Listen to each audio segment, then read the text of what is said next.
and welcome to the last episode of this series of Life Support. The only lifestyle program that tells each and every one of you exactly how to live your lives. That's right. G'day, I'm Todd, and if you're looking for a handyman, look no further. Tonight, I'll be returning to the kitchen and showing you all how to prepare a deliciously different delicacy from Japan. Dr. Rudy, delighted to be here. Coming up, I'll be presenting parents with a practical procedure to improve your child's posture permanently.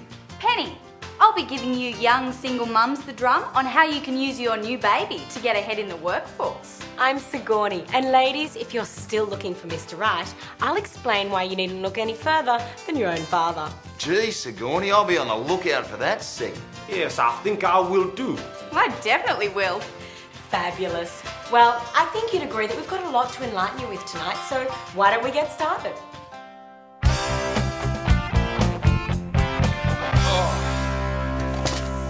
G'day. After a hard day's work, there's nothing sweeter than a relaxing massage to soothe the tensions and worries that are part of daily working life. But it's not always possible to get a massage at home, and massage parlours are seedy. It's hard to find one that actually gives you a massage. So, tonight, I'm going to show you how to build your very own home massage device. Simply buy a couple of old washing machines. I picked these up through the trading post for only $25 each. Now, there's no need to hook these babies up to a water supply, but you will have to hook all of them up to the same power board. Then, simply set all the machines to spin and put the mattress on top of the machines. Oh, this is great. Now, you can vary the intensity of the vibrations by placing heavier clothes in the machines. For a more intensive ride, simply unbalance the loads. And now, when your special lady friend comes over, start the cycle from the very beginning and let it build up to the spin. And I can promise it'll feel like the earth really did move. Oh.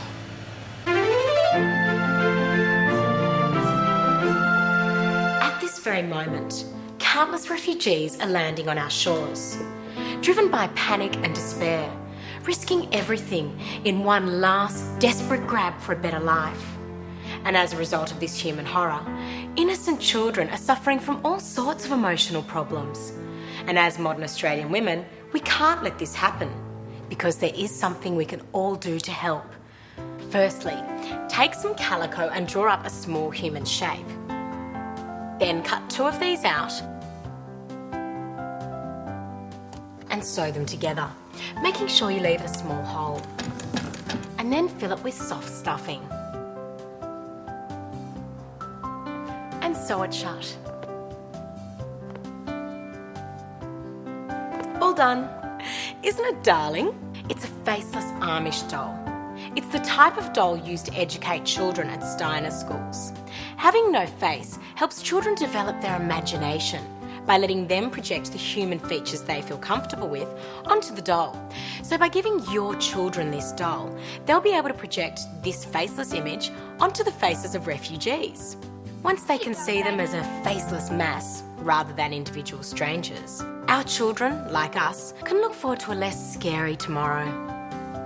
It really is an investment in not just your child's education, but Australia's future.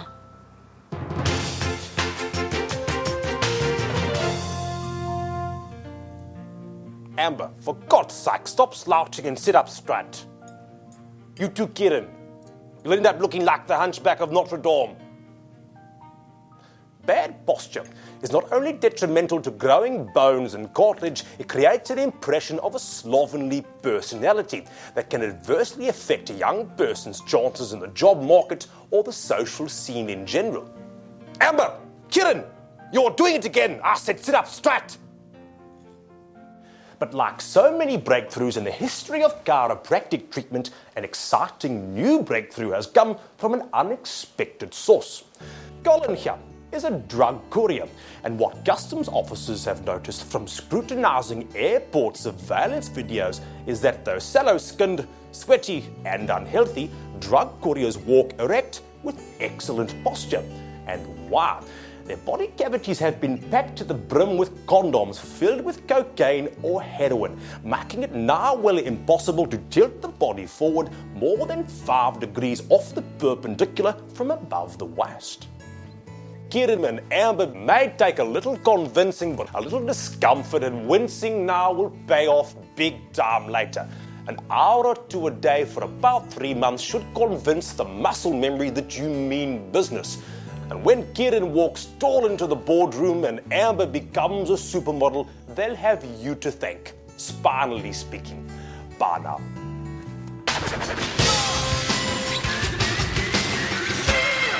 If you're a mum who wants to get back into the workforce without the guilt of leaving your infant in an impersonal creche environment, the answer, as always, is on the street. It's called busking. Now, the public are sick to the back teeth with mimes, didgeridoo players and poncy little brats playing violins and flutes. But you have a natural gift, breastfeeding. As any Hollywood mogul will tell you, tits never hurt a show. Because this is fairly cutting-edge stuff, it might take a while for the public to cotton on to what's going on. You may need to make it clear that you're working in the busking genre. So, I've chosen a statue of the Madonna and Child. Just be careful to keep the silver paint away from the actual nipple area, as it is highly toxic. And sick as we are as a society, we're not yet prepared to pay good money to see a dead baby.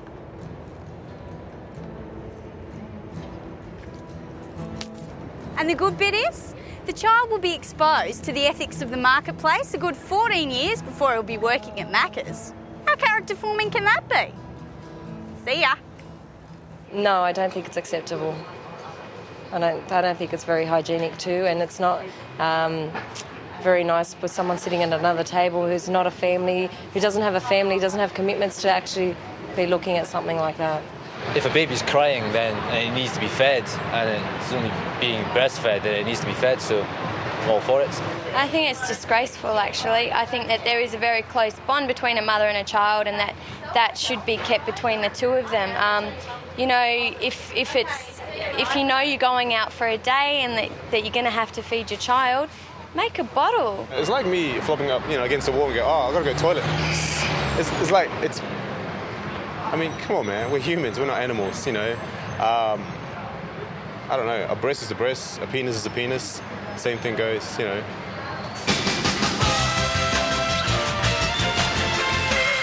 Todd, mate, what's the matter? You look like you've seen a ghost. Not a ghost, Sigourney. A mime. What? A mime. There was a mime in the background of Penny's segment. So? Well, I just don't like mimes, Sigourney. I really don't. Oh, Todd, no one likes mimes. But I've never seen anyone react quite like this about them before. Yeah, well, you just don't know. Oh, it's just... My third true love was romanced away from me by a mime. Oh, you poor thing. Do you know what it does to a man's self-esteem to lose a girl to a mime? It just cuts you up so bad. I can only imagine. Let's move on to something more uplifting. What you need is a good laugh. Yeah, it'd take quite a bit to get me to laugh. Maybe not, because Dr. Rudy's next segment is about how to get guaranteed laughs and how to get back that self-esteem. Oh. He says, give me the $6,000 or I'll rip your partitions out. So you got the promotion? Meet Gain. Gain here is a successful young merchant banker fast-tracking his way to a future fortune. He only has one problem in his life. He thinks he is funny. Unfortunately, nobody laughs at his jokes. His humour is puerile and hopeless. His self-esteem is in ruins. So unless he plans on changing his career by becoming an advertising copywriter, he is going to need my professional psychological help. This is a set of very small yet extremely powerful speakers. This is a mini disc player. On it, I've recorded a personal laugh track for Kane. That's right, a laugh track. A laugh track, or canned laughter, is a trick that television producers have used since the 50s to let an audience know if a television show is funny. He says, give me my $6,000 or I'll rip your partitions out.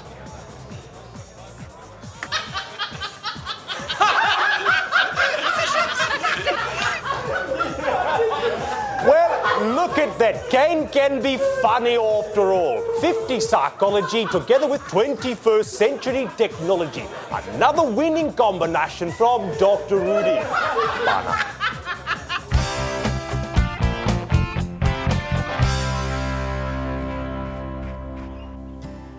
Oh, g'day. You know, one of the most frustrating things about being an artist is that more often than not, your artwork doesn't get the recognition it deserves until long after you're dead. That's why I reckon you should take a tip from Todd and get the recognition and reward your art deserves right now by having your work of art signed by a terminally ill person. There you go, that's the spot right there. Thanks, mate. And there you have it, a top tip to turbocharge your struggle for artistic and financial freedom. Hey, Alwyn, do you reckon you could hang on a tick while I do another?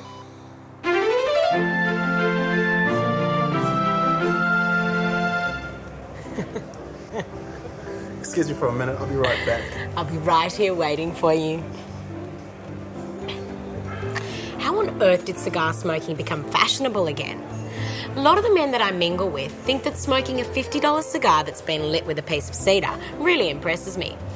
Well, it does, but the trouble is that cigar breath is not very inviting. And if you intend to take the relationship further at the end of the night, well, it's bad enough having to smell their bad breath without having to taste it. Thank you. So, here's what you have to do.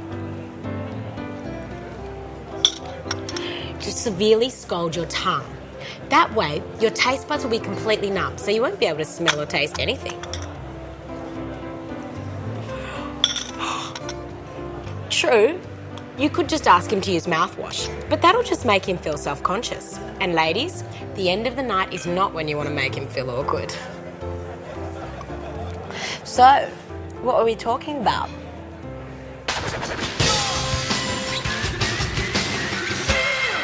You know, babysitting is a totally dope way to make some dollars. And anyone can do it. But like some of my friends reckon they couldn't handle it. What do you do with a 5-year-old? How do you keep them occupied? Well, it's all in the preparation.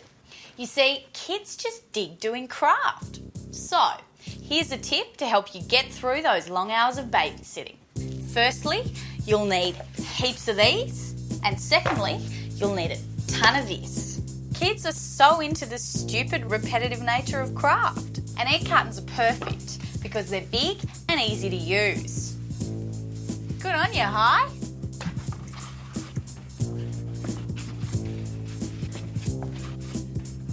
And when they get tired, and let me tell you, they always do, then you're ready for phase 2. Hi! Hi!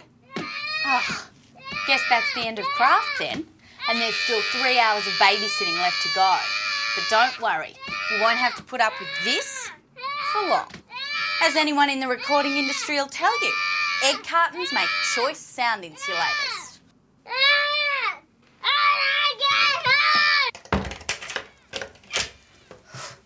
Little Hi can scream to his heart's content and the neighbours and I won't hear a thing. Oh, now the time will just fly. Oh, and it's a good idea to have an egg carton dinosaur ready to show his parents when they come to pick him up, just so they can see how well you've kept their little treasure occupied. Plus, they'll get why he's so scared of egg cartons. See ya, Hi! Sure, now my bedroom walls are covered with egg cartons, but think of it this way. The next time I have a guy in there, I'll be able to give him the feedback he needs to continue to please without worrying about generating a soundscape for the neighbours. See ya.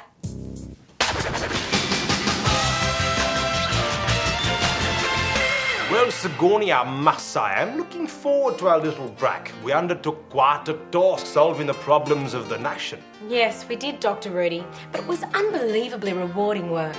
So, what do you have planned for our time off? Oh, nothing too exciting. I'll probably take the boat up north. Oh, a lovely time to be going. And I'm seriously thinking of trying Everest again. So what about you, my dear? Any plans? Well, I have a couple of personal projects I'd like to spend some time on. Really? Well, we shan't keep you from them for too much longer, because here's Todd back in the kitchen and ready to show you all how to prepare a tantalising treat. Today I'm going to show you how to make something a little bit special. Japanese tempura. Tempura is made from a selection of delicacies that have been coated in an extremely delicate and light batter, then deep fried till they're incredibly crisp. They are delicious and relatively easy to make. Now, tempura batter, unlike stodgy fish and chip batter, is made by mixing a bag of this with some ice cold water. Now, you can find this at any Asian specialty food store, but if you don't have one of them handy, you can whip up something almost as good with some flour, iced water and egg whites. Traditionally, tempura is made with thinly sliced vegetables or seafoods, but you can use anything you like. And since meat is so highly prized in Japan and so affordable here, I've chosen to tempura these. Just lightly coat them in the batter, letting the excess drain off, then deep fry them for 1 to 2 minutes. Notice the way the batter thins out, becoming almost transparent so you can see the treat inside. Oh, it just looks so appetising. Then drain it for a minute to remove the excess oil. It's healthier that way. Now, to eat these, you're going to need some Japanese chopsticks. I don't know about you, but I find using two a little bit of a struggle. So I'm going to do it the Australian way and just use the one. And there you have it, a Japanese tempura treat that's easy to make and even easier to eat.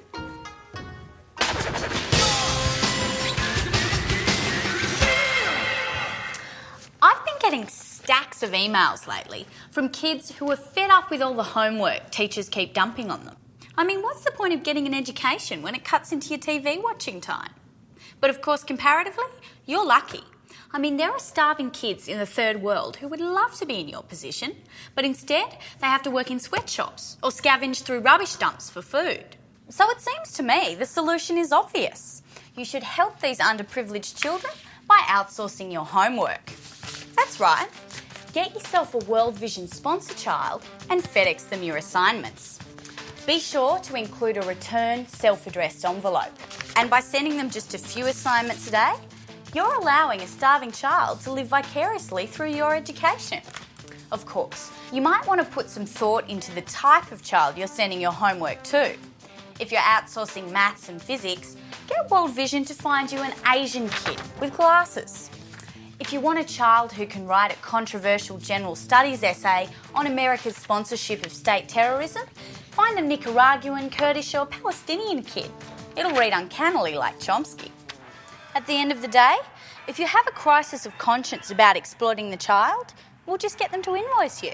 Because at 12 cents an hour, it's cheap at twice the price. See ya.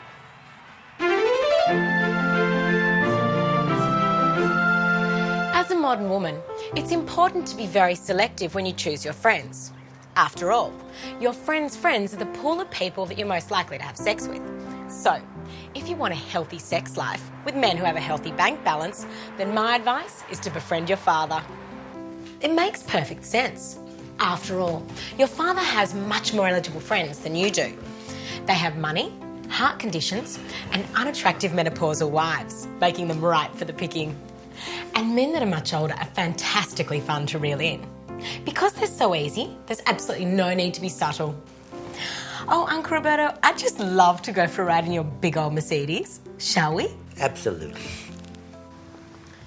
One of the best things about these older family men is there's plenty of room in their bigger family cars. Room you'll need to help them reassess their family values.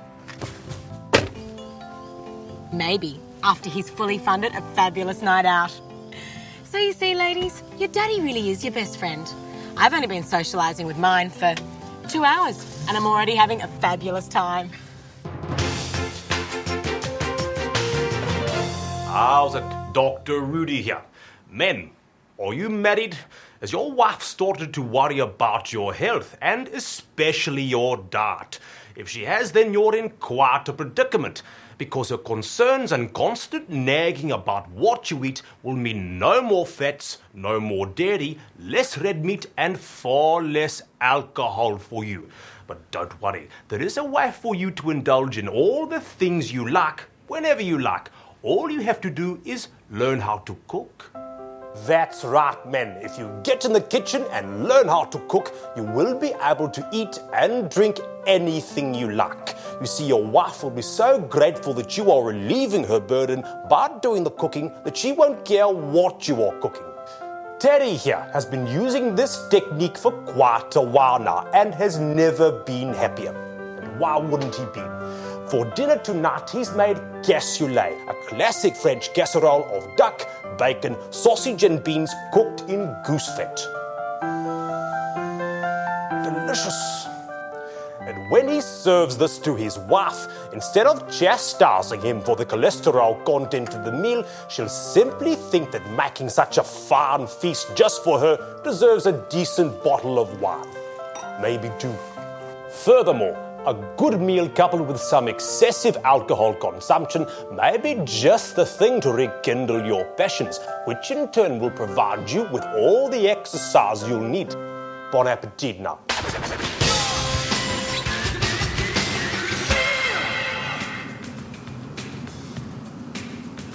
Look at these. You might think they're a total toss at $200, but don't knock them till you've worn them. And if you know what I'm talking about, you'd probably kill for a pair of shoes like these.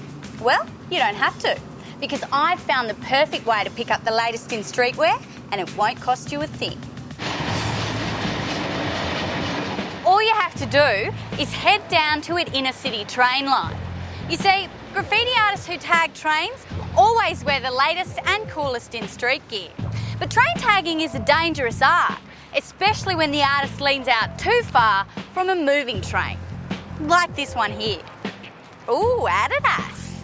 And they look like my size. No one's going to miss them. I mean, they've got to be removed to tie a tag to his toe anyway. And if you don't do it, some morgue attendant probably will. Admittedly, the best time to do this sort of shopping is at dusk. The light's low, visibility's poor, and it's not late enough for anyone to realise that this former fashion junkie is missing. But any time will do.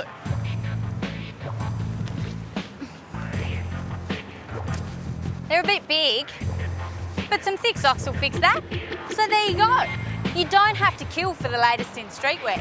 You just have to know where to shop. See ya.